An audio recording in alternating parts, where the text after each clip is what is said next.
Hey guys, Brandon here. So to give you some context for previous NABs, Blackmagic has managed to steal the show for the past 4 years with their camera announcements. Naturally, this year was no different with the announcement of the URSA Mini, which is poised to be one of the most interesting cameras announced at NAB 2015 this year. Let's check it out.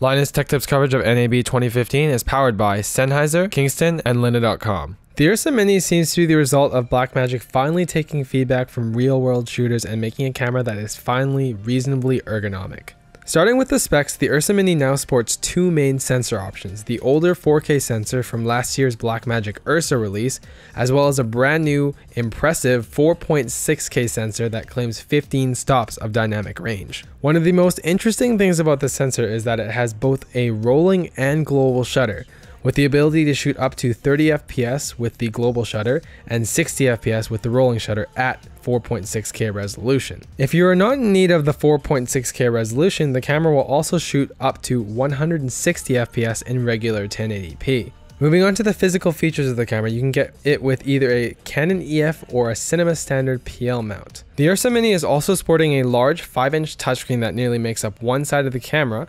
However, if you do not want to use it, there is also buttons on the exterior of the monitor for easy access to controls like custom function keys and record. For recording media, Blackmagic has chosen the new CFast 2.0 standard of cards, which at the moment are quite pricey, but with more cameras this year adapting the format, I am hopeful that the cost will come down soon. The URSA Mini also comes with a surprisingly solid remote hand grip that allows you to start and stop recording, as well as map other custom features to the other two buttons on the controller. The EVF attached is a $1,500 optional accessory that was actually surprisingly impressive. It's a 1920 by 1080 OLED display that produced a very crisp image. Likely to be my favorite new feature of this camera is the two built-in XLR ports in the top that are easily adjusted with the audio dials on the side of the camera. In-camera audio is a simple feature, but very few cameras at this level do it well, and with the addition of the built-in microphone at the front to complement the XLRs, the URSA Mini finally looks like a camera that you can take out of the box and just start shooting with. Lastly, in terms of the rest of the I/O on the camera, it has two SDI out, reference in, timecode in, a 4-pin XLR power out with a 12-volt main power in, a LAN C controller for the remote hand grip, and a 3.5mm headphone jack for monitoring audio.